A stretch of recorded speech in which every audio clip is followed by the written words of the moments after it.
My name is Julia, and until last year I thought that I had a pretty ordinary family, the kind that comes in many, with a slightly confusing but generally predictable relationship, with Sunday dinners at my parents', with soft affection, not always expressed in words, but felt in every gesture, in every call, in every "how are you?" said casually but with real concern. I am 32 years old, and for more than 8 years I have been working as a sales manager for a large company, not one of those that are written about in business magazines, but stable enough that I feel confident and can afford to live without looking forward to tomorrow.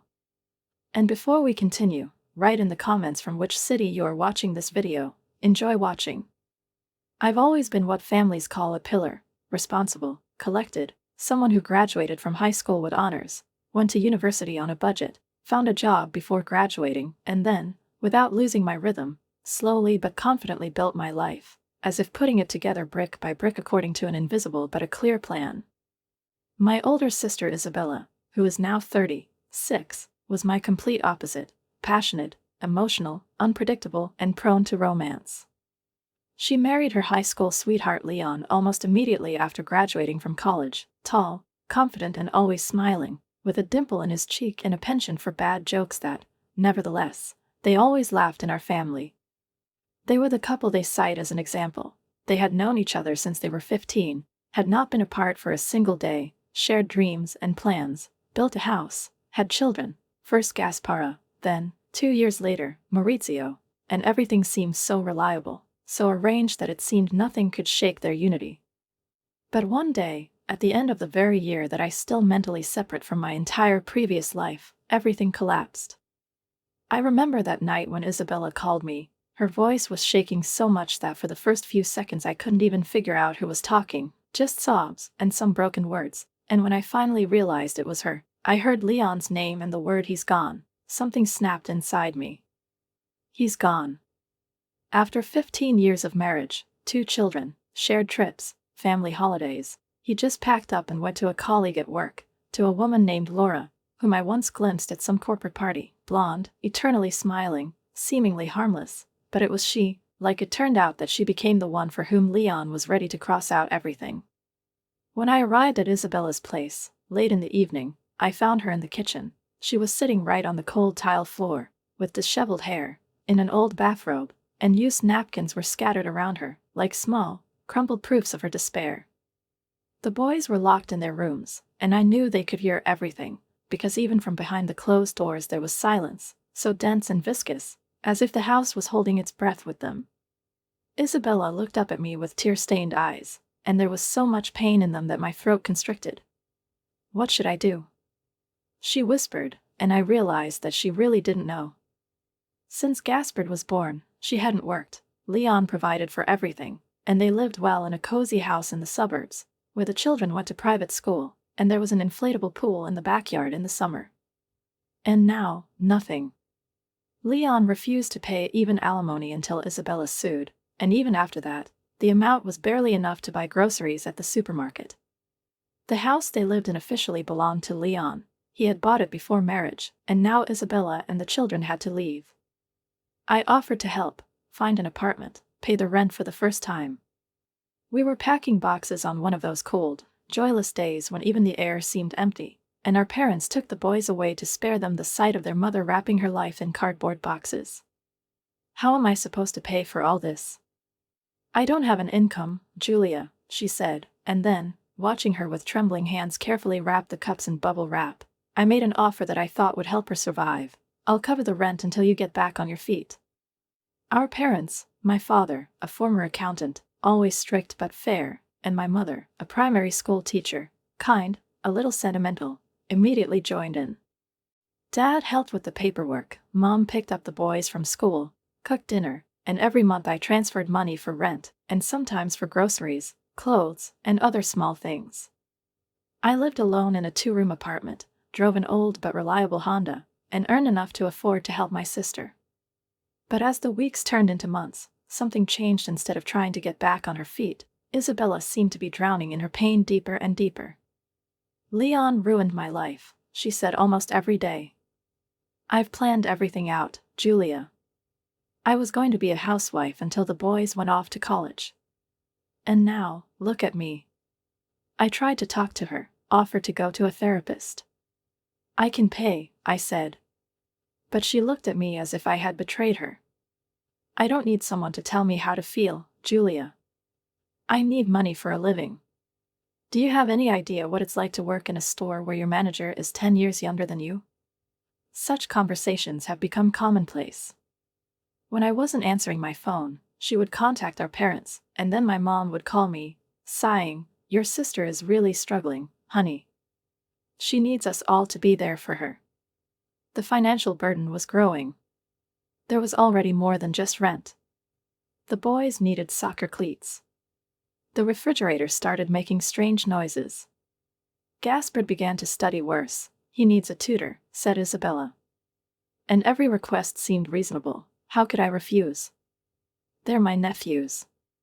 How could I say no to them when it was about school supplies, winter coats, something that meant so much to them? But one evening, sitting at the kitchen table with a spreadsheet open on my laptop, I bent over the screen and sipped inexpensive white wine, finally decided to sum up my monthly expenses, and when my gaze stopped at the final figure at the bottom, I literally caught my breath, not from anxiety, but from a sharp realization of how deep I got bogged down in other people's problems. Almost a third of my monthly income went to support Isabella and her children, an amount that previously seemed temporary to me, turned out to be a long-standing routine. The following Sunday, at my parents' dinner, when the house smelled of roast meat, bay leaves, and roast stewing in the oven all day, I felt that perhaps the right moment had come, not the best, but acceptable, to carefully, tactfully raise a difficult topic. We were all at the table, Mom, Dad, Isabella, and the boys, and I, all relaxed, well-fed, and, at first glance, in a good mood. When the dishes were cleared, Mom, as always, brought tea with mint and lemon. I put the cup aside, clasped my fingers and, trying to speak calmly, said, "It's been almost a year since everything happened. I'm still ready to help, especially with the rent, but some additional expenses are piling up, and I think maybe it's time to think about a permanent job." The pause that followed was so thick that it seemed to me that the air in the room suddenly thickened. Isabella raised her head and looked at me as if I had betrayed her in the most despicable way. "Are you saying that you're tired of helping me?" Her voice was soft, almost a whisper, but there was a dangerous silence in that whisper. "Do you have any idea what I go through every day? The boys are at school, I'm alone, and all these endless little things that fall on me: food, laundry, studying, worries." I gestured to our nephews and gently reminded them that Mom and Dad are constantly helping, picking them up, taking them to clubs, watching the lessons. "There's a job with a regular schedule that you can get." I started, but I didn't have time to finish.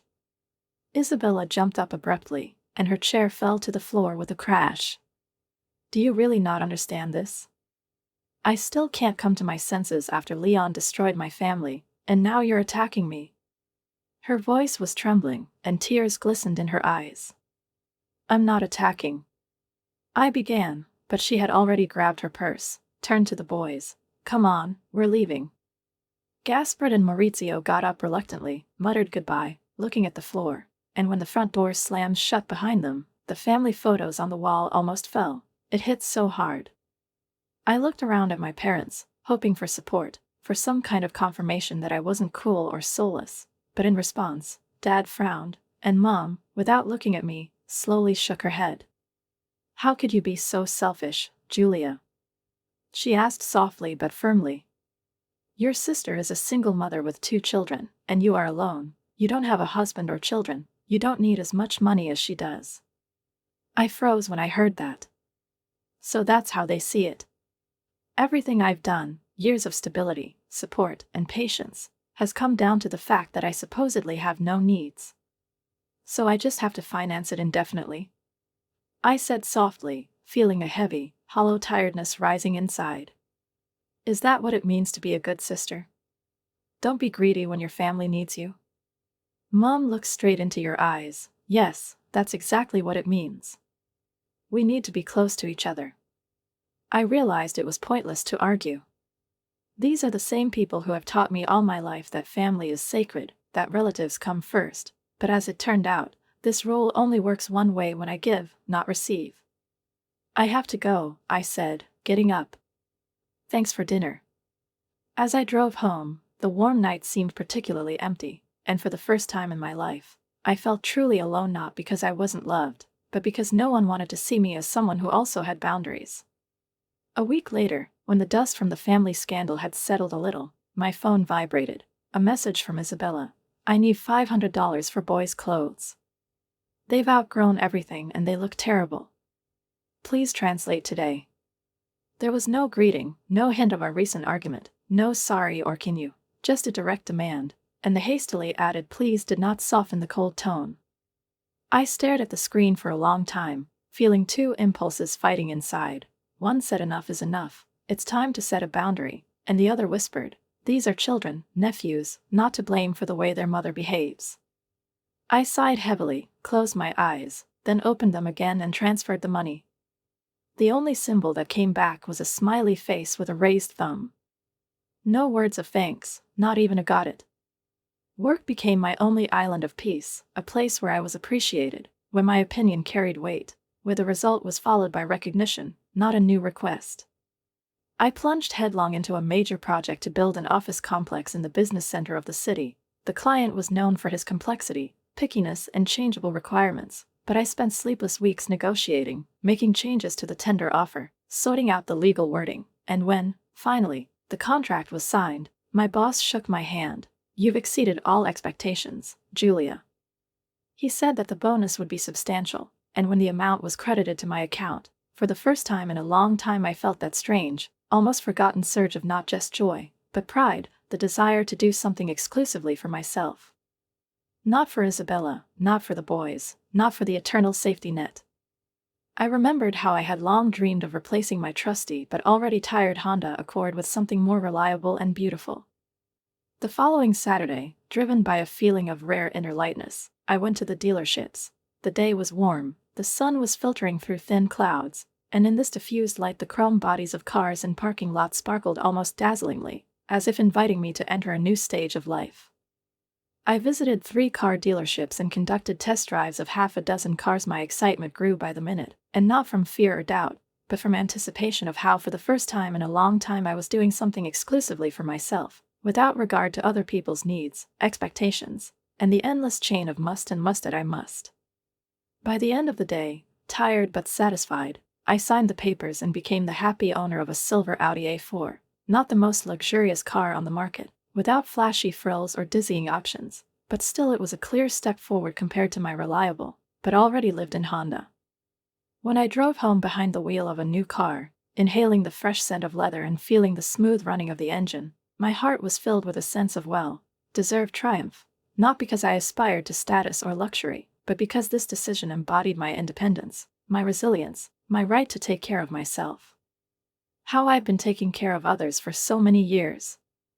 And yet, as I rode through the city streets, carefully getting used to the new controls, I thought about my sister, about her old, creaking Toyota, which had been asking for rest for a long time, about her constant complaints about strange noises in the engine, about the air conditioner, which practically did not work, and about the boys who had to sitting on worn-out seats, puddling together when the windows were jammed.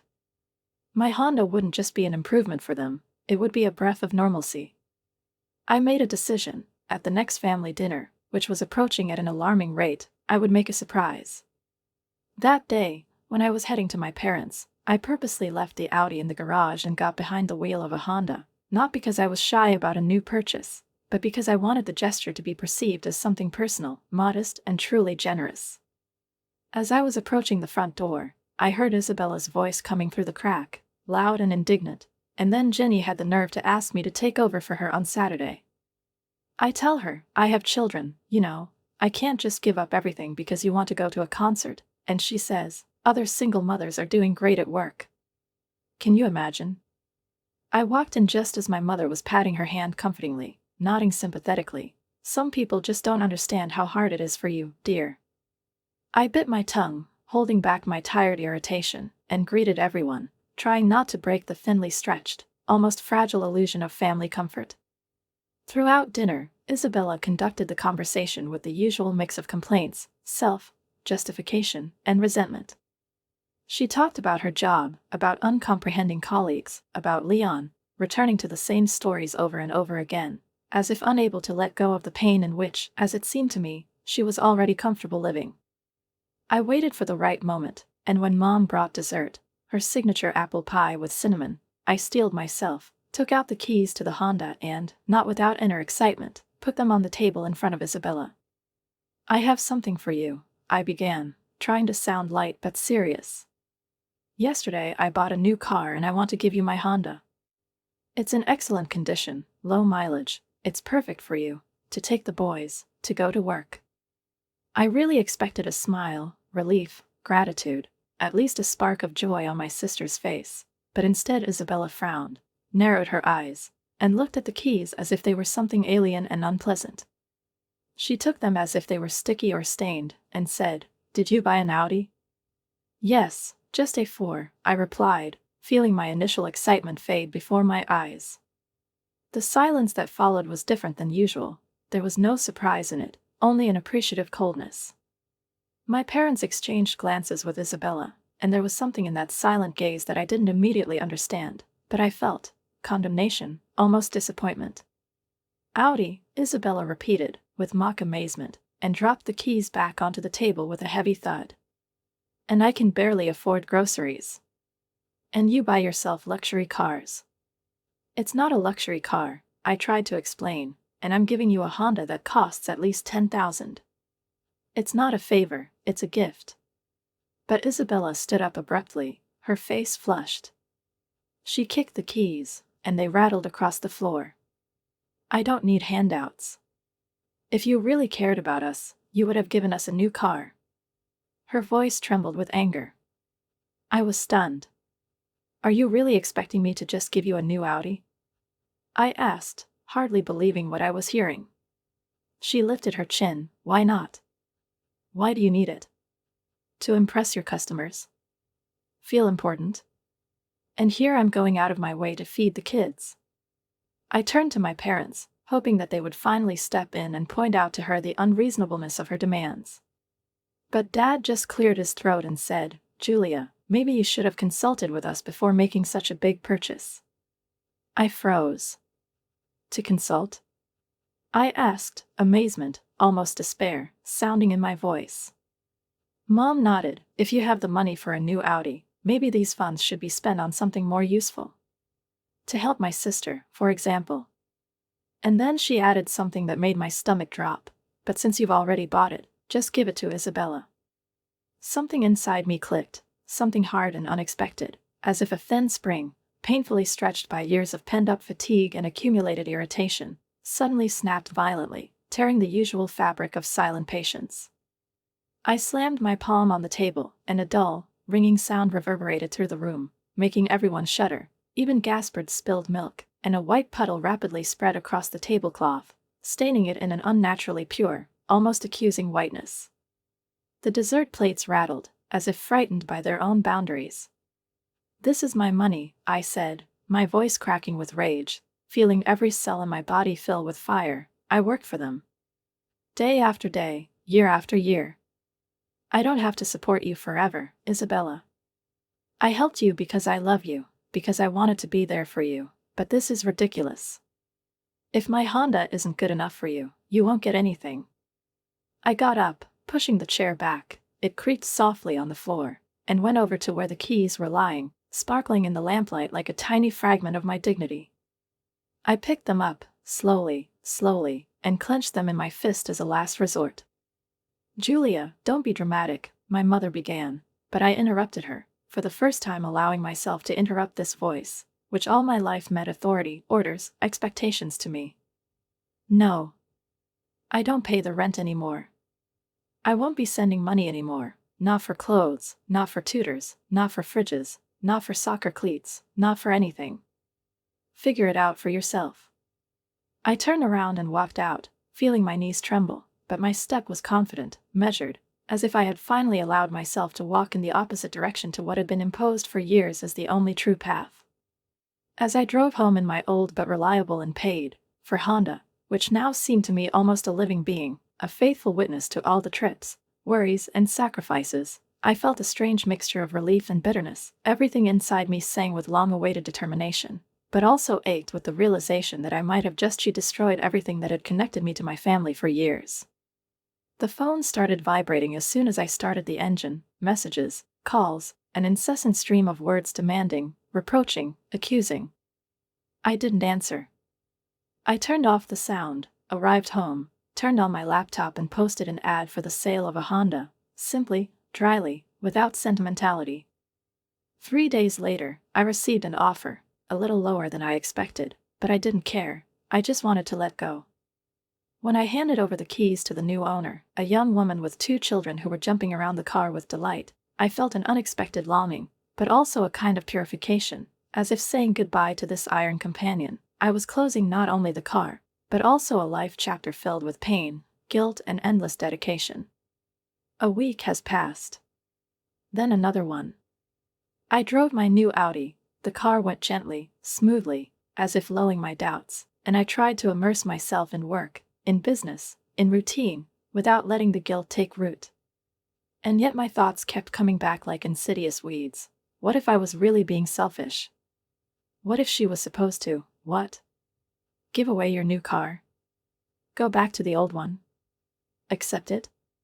I shook my head every time these ideas tried to enter my mind, reminding myself that I had already done more than anyone could ask. But one weekday evening, a message arrived. Laconic, cold, I have to pay the rent tomorrow. Please transfer the money. No greetings, no apologies, no mention of our last quarrel, just a demand framed in a verbal form of politeness, as if nothing had happened. For the first time, I answered, no. Simple and short. A few seconds later, the phone rang. I declined the call. It rang again. I declined again. Then there were dozens of messages, with accusations, with threats, with hysteria. What do you mean, no? Are you serious? Will you leave me and the boys outside? I don't believe you can do this to us. Mom and Dad are furious. I turned off my phone and went to sleep. In the morning, I woke up to a vibration, 27 missed calls from Isabella and more than 50 messages, most of them from my parents. I haven't read any of them. I just deleted everything and started getting ready for work. It was the first time in my adult life that I stood up and went against my family, not because I didn't love them, but because I realized that if I didn't protect myself, I wouldn't be left. And although anxiety was bubbling inside, and my stomach was clenching with the weight of inevitable guilt, I felt a strange, almost painful freedom.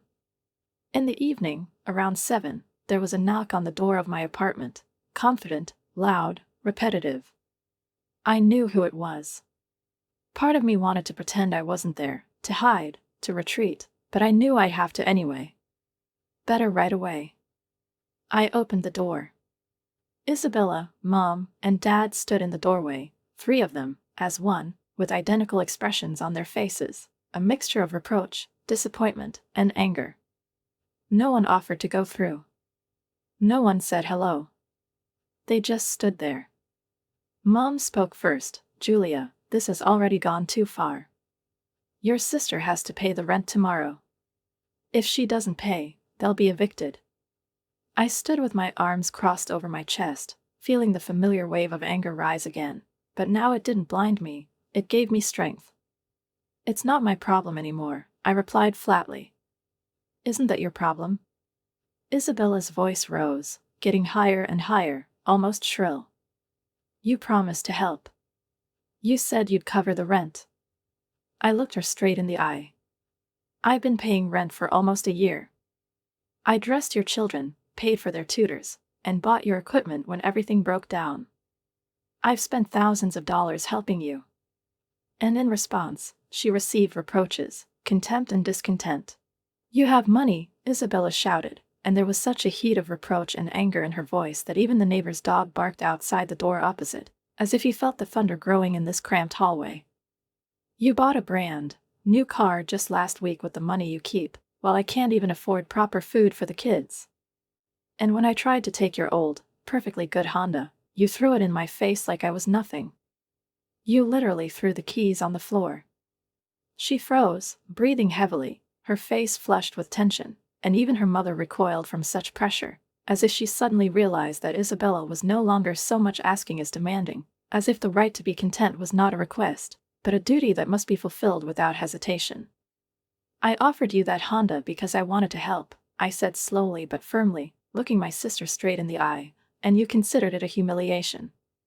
I bought myself a new car because I earned money for it. It's my money. I am working. Every day. I get up early, stay up late, negotiate, strategize, put up with customer pressure, meet deadlines, and achieve results. And yes, I get paid for it. Do I have the right to spend it? Or do you think that I should put everything into your life because you're struggling? You were flaunting your new car while I was fighting. Isabella interrupted me, her voice rising again. I took a deep breath, trying not to shake, but the words came out with every breath. You're not fighting because of me, I said calmly. You're fighting because you've been refusing to get a permanent job for a year now, because you spend all your time and energy not moving forward, but complaining endlessly about how unfair Leon is and how unfair the world is. Because you're waiting for someone else to solve your problems, not you. We are a family, my mother said, and her voice, which always sounded like the truth to me, sounded like a sentence this time. The family helps each other. I was helping, I reminded him. I've been helping for a whole year. But no matter how much I do, it's never enough. No matter how much I give you, rent, food, clothes, help around the house, you still look at me like a selfish monster who has everything for himself, just because I'm alone, without a husband, without children. Why do you need money at all if you are alone and without children? Isabella barked, her voice now almost shrill. I stared at her in complete amazement, as if it was the first time I'd heard her really think. To live my life, I replied softly. To save for the future, to have security, to make your plans, to enjoy what you have achieved. Why is it so difficult to understand? Because you're selfish, Isabella almost screamed. I need this money more than you do. Then earn it, I said, almost in a whisper, but that whisper sounded louder than any scream. No one spoke for a while. Only the clock on the wall ticked relentlessly, counting down the seconds between the explosion and silence. Then Mom broke the silence. Her voice was cold and clear. If you don't help your sister, Julia, you're not the daughter we raised. We raised you to take care of your family. No, I replied, my voice trembling, but not from weakness. You raised me to be Isabella's ATM. And I'm done with it. Great. Isabella spat out. Keep your precious money. But don't expect to remain a part of this family. If being part of this family means being exploited and taken for granted, I said, surprised at my own calmness, maybe that's even better. You're going to regret this, Isabella hissed, turning toward the door. When you get old and you're left alone, with no one but your money, you'll regret choosing them over your family. I don't choose money over family, I said, no longer looking at them. I choose self-respect. The door slammed shut, and I slowly sank onto the couch, feeling fatigue cover me with a heavy but almost warm blanket. It was an exhausting scene, but inside, for the first time in months, I felt like I was actually breathing deeply, freely. The guilt didn't disappear, it stirred in my chest like a dying flame, but there was already something more on top of it, relief, a boundary, a clearly defined line that I finally drew. Over the next few weeks, I learned a little bit about what had happened. From mutual acquaintances, through distant relatives, through hints on social media, I realized that Isabella was forced to move out of the apartment. She and the boys moved in with their parents, in the very house we grew up in, which has now become a refuge, although to be honest, this is exactly how it should have been from the very beginning. She still worked part-time at the boutique, and our parents, as I suspected, now took on all the things they had previously demanded of me: rent, food, school expenses, household needs. According to my cousin Paula, who worked in the same area and often bumped into Mom or Dad, they never missed an opportunity to tell anyone who was willing to listen what a terrible person I was, how I abandoned my sister in a difficult moment, how I put money above family, how I was always cold and selfish. About a month after that evening, Paula invited me over for coffee. We sat by the window in a small, cozy cafe that smelled of fresh pastries and cinnamon, and she looked at me with mild concern and said, "I just wanted to check on you. I've heard your parents say, well, pretty harsh things. I wanted to hear your side of it." I nodded and slowly began to tell him everything. Without embellishment. A year of rent. Weekly transfers. Requests that became demands. The incident with the car. All that. Paula nodded thoughtfully, pushing aside her cup of cappuccino, which was already cold, and looking out the window, where the rare December snow was falling lazily. "You know," she said after a short pause in which she seemed to collect her thoughts, "I always thought Aunt Karen and Uncle Jim coddled Isabella too much, although," she shrugged, "maybe it was worth it back then. But not anymore. I think you did the right thing. You can't set yourself on fire to keep someone else warm." This phrase stuck in my head like a piercing nail driven by simple words into the very heart of my accumulated experience. She perfectly described everything I did. For years I set myself on fire, my strength, my money, my dreams, my self-esteem, just so that Isabella would feel comfortable staying in the victim's position, so that she would not feel the slightest inconvenience, not a single push to change her life. "Thank you, Paula," I said softly, genuinely touched that someone not only listened, but also understood. "It means a lot." As I drove home in my Audi, which now I could finally just love without a shadow of guilt, without fear that its value would be equated with my moral qualities, I realized something important. I am not alone, as they tried to convince me. My parents and sister may have turned their backs on me, but I still had people who saw and heard me, and most importantly, I finally stood in my own corner and said, "I'm here.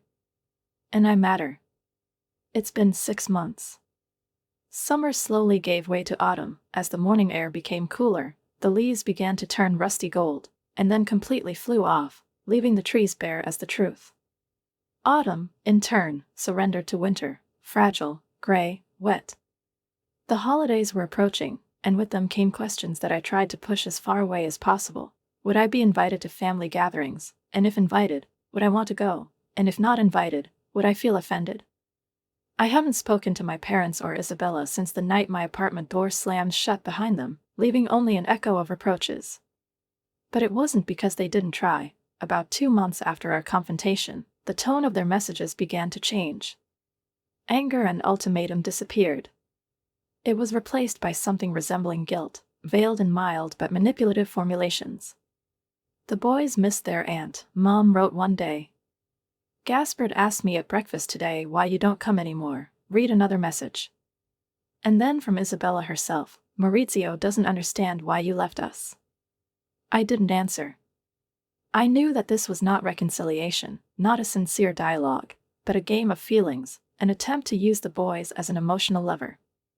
It was painful to think about my nephews, to wonder what they had been told about my disappearance, how the truth had been distorted, and from what angle my side had been shown. But I also knew that if I gave in to even the slightest impulse, if I allowed myself weakness, I would end up where I was, back on that bench where they accused me of breathing. My job was still my salvation. I threw myself into projects, took on several large clients, and got the promotion I'd been dreaming about for a long time. My bank account looked better than ever before for the first time in years. I no longer supported 2 additional households. I began to take better care of myself, not only financially, but also emotionally.